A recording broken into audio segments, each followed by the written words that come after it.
Magandang buhay sa ating lahat mga kaberks. Nandito tayo ngayon sa Kenilworth Castle and Elizabethan Garden. So papasok tayo dyan sa loob. Ayan, Elizabethan Garden.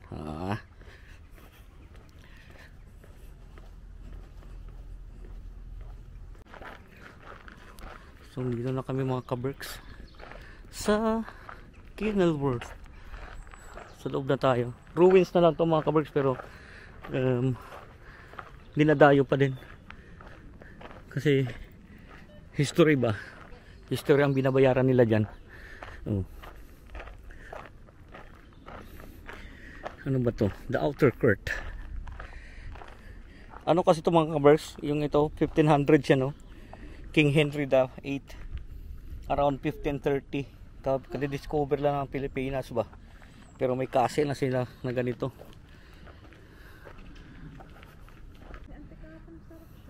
Ganda ng garden lang mga kaberks. Talagang ano, naka-landscape ano.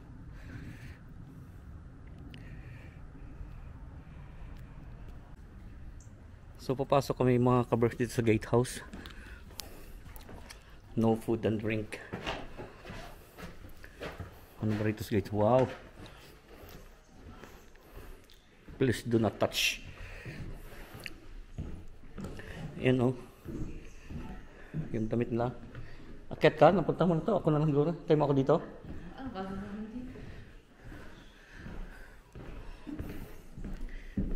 Grabe yung kabistong ano na to ba? Oh. Parang akala mo mawasak na itong hagdanan ba? Akyat tayo dito sa taas. Dito pala yung, ano, parang yung bed nila, oh. Bed chamber. Ano tong ano? Built as part of extension to the gatehouse in the 1650s mga kaberks. Ayan. Itong ano, 1650s. Sigurado itong mga kaberks. Dito may multo to. Multo.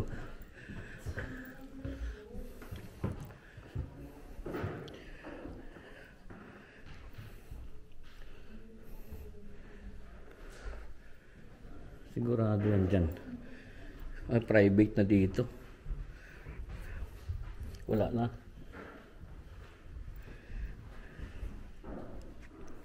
Tingnan natin dito. Ay, bawal din. Yun lang. Yung bed na yan. Hindi siguro ako tutulog dito mga kaberks na ako mag-isa.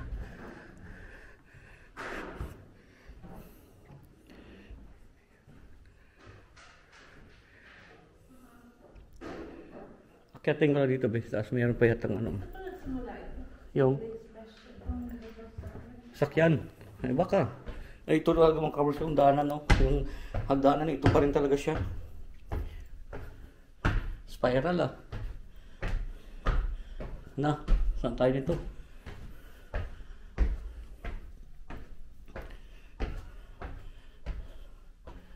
Hanggang dito lang. Meron pa sa taas pero sarado. Ito lang siya mga kaberks.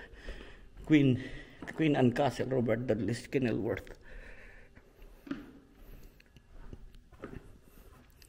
Ganito lang siya. Ano dito?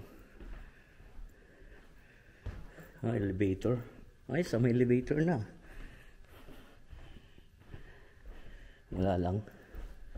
Tingnan natin dito. The Death of Dudley. Ayokong basahin yan mga kaberks. Ako lang mag-isa dito sa taas eh. Babaan tayo. Iba sa pakiramdam. Iba ang pakiramdam. Ayan siya oh. Ayan siya yung ano, may-ari nito. 1620. Babaan tayo. Wala. Ano lang din mo? Yung ano lang ba? Ha? Ay. So pupunta na tayo mga kabarks doon sa castle sa ruin. Ito pala yung dami mansanas. Ay, oo nga, ano, mas maganda. Ito yung laki Kaya lang hindi talaga mga kabarks kinukuha ng ano ayun kinakain na ng ibon. Oo. Pwede kuhain yan kasi ito lang dagdagan Kuhain kaya to sa Hindi pa naman hinog. ayun Saan? ayun ayan. Ayan, no? At saka yun Ayun na, yun na. kaya nga taas Parang ang laki na. nalaglag kuhain ko nga kuha tayong mansanas mga kabarks dito sa castle.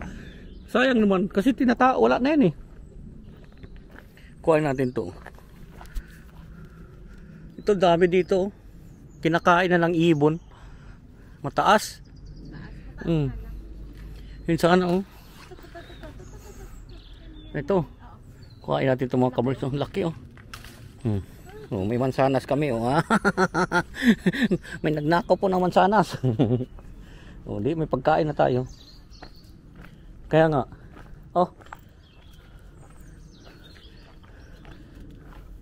may magnakaw tayo ng mansanas mga kabarks. Small, medium, large na ang nakuha natin. Wala na Hindi na kasya. pakita mo puro mansanas Small, mga kabarks. medium, large. Mansanas wala naman yan tinataano na yan talag dito kinakain na nga lang ng ibon. Who said, live here, good queen. Si Elizabeth pala the first iniwan tong Kenilworth mga kabarks nung birthday ko July 27 pero 1755 nga lang 1575 bago to Tapos binigay niya ito kay kay Dudley itong castle they were never married. First love niya. Despite of falling out when Robert married someone else, they remained close. So papasok na tayo dito mga kabarks sa ruin. Walking tayo papunta ng ruin.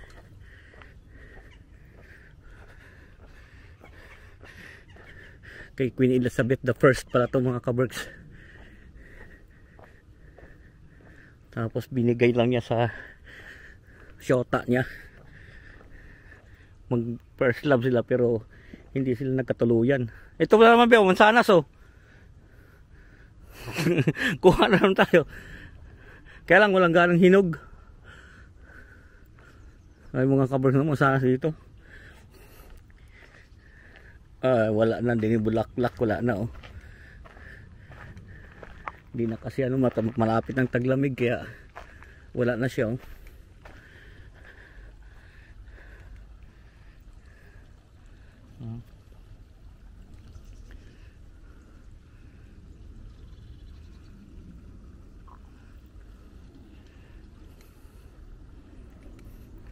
walang katao-tao dito ngayon mga kabarks kami lang. Hindi na kasi season ng na yung mga bulaklak pero pagka to puno to rito kaya pag naman summer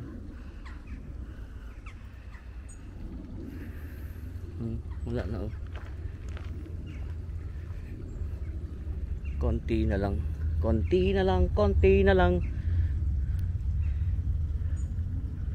So sa pagpapatuloy ng ating pamamasyal mga kabarks pupunta na tayo doon sa ruin.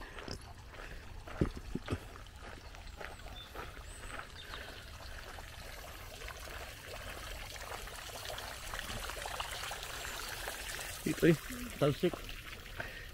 Dito tayo dadaan. Again, yung mga bulaklak, wala na. Mayroong maganda siguro to July, yung nagbublong pati yung mga rose dito, wala na Ayan nangalantay na Maganda nga ang landscape nitong garden mga kabarks kasi si Queen Elizabeth the first dati ang nakatira rito ba. Kaya maganda ang garden.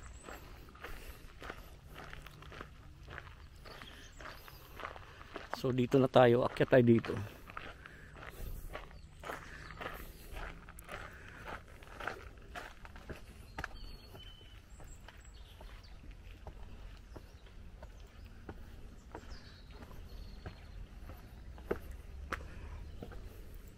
Ayun tingnan yung garden yan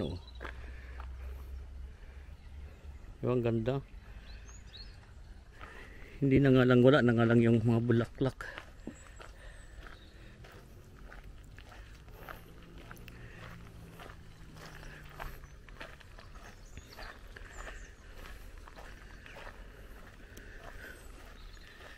Miss ka dito mga kabarks sa mga castle lang ganito, no? Mga 1600s, pero paano nila yan na itayo ang ganitong gandang castle, kahit nasabihin mong ruin na lang yan, pero again yung history at paano nila natayo noong 1600s, diba? Yun ang binabayaran mo dyan, paano nila naitayo itong kastilyo na to, diba? Paano nila to na tayo? Ulit-ulit ba? Dito tayo.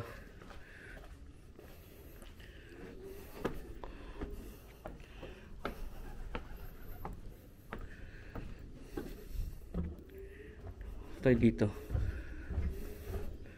Dakip. O dakip daw to, dakip. Dakip. Remarkably, much of the basic structure was built about 1124 until 1130 by Geoffrey de Clinton. Oh, grabe, 1100s pa ito mga kabarks eh. Hindi lang pala 1500s. Itong ano na to. Hindi lang pala 1500s. 1100s.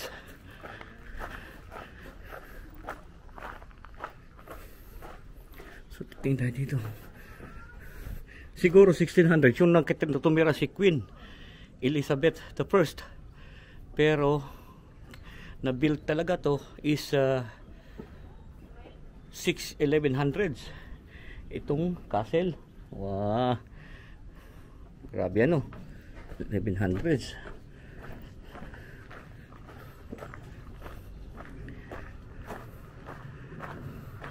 Baba na tayo.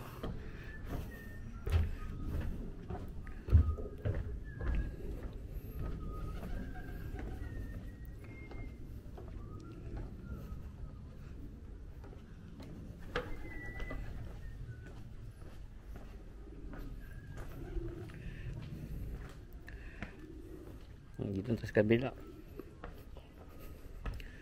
Amoy ano ng ibon. Iti. Iti. Oh, 12 centuries ng mga kabarks ito. Ayan o.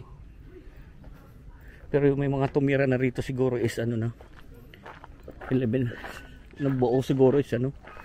Hindi ko na alam. Ang pinagsasabi ko, bahala kayo mintindi. May pinaganda na sila rito, Bio.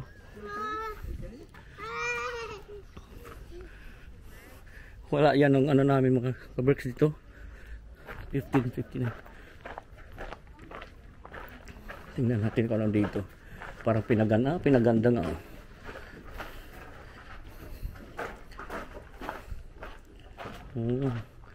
Bago nga to. Wala to dati. Galing ah.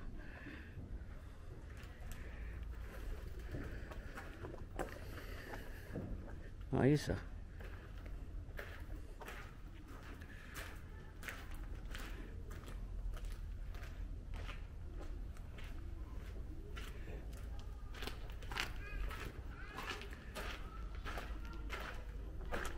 Bago nga ito mga kabarks. Pinaganda rin nila. Tingnan mo ito be. Wala dati to.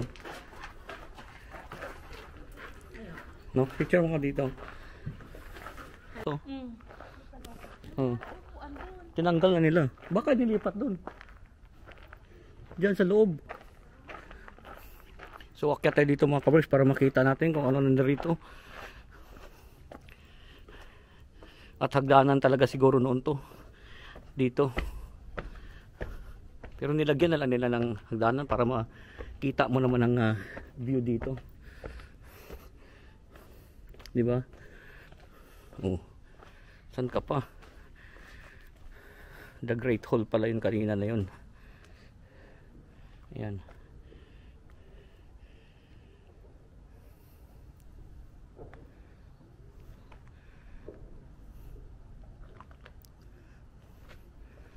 Kaya tayo dito kung ano meron.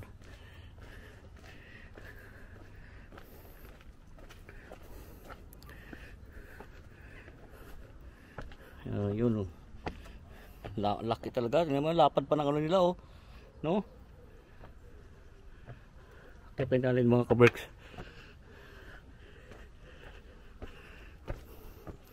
Hingal na tayo mag-akyat ba? Kababa pa lang ng inakyat natin, hingal na ba? Kailangan ng mag-walking. Ayay, ang dinaan natin.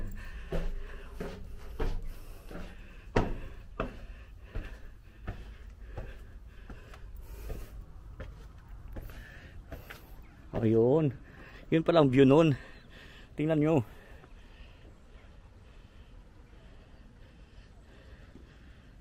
Yun pala yung view. O, dito naman na side. 360 natin. Yan. Malawak pa talaga ng lupa nila ba?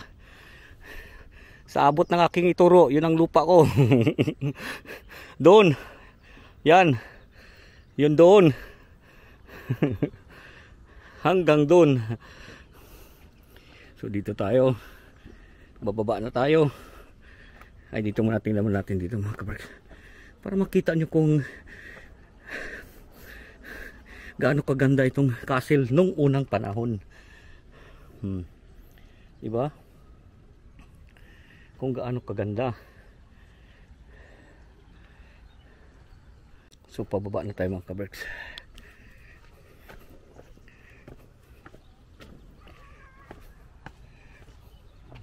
Ma-amaze ka talaga dito sa mga castle dito kahit na ruins na to or sira-sira na, pero ma-amaze ka paano nila na-build nung panahon na yon, nung unang panahon, di ba? Ang ganda ba? Yun yung ano dyan, paano nila na built, ilang katao ang gumawa, di ba? Saan nila pinagkukuha yung mga ganyan kalaking bloke ng bato, di ba? Tara. So yun, ano dyan, ang kagandahan. So dito tayo mga kabarks naman dadaan at pabalik na kami sa sasakyan.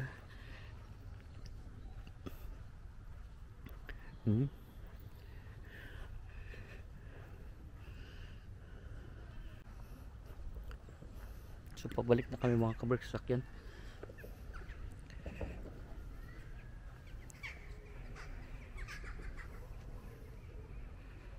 Yung groovy nila, grabe talaga pagka ano, no?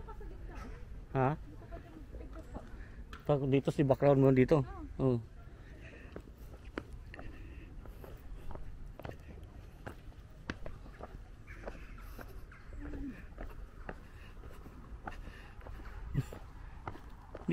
Stress.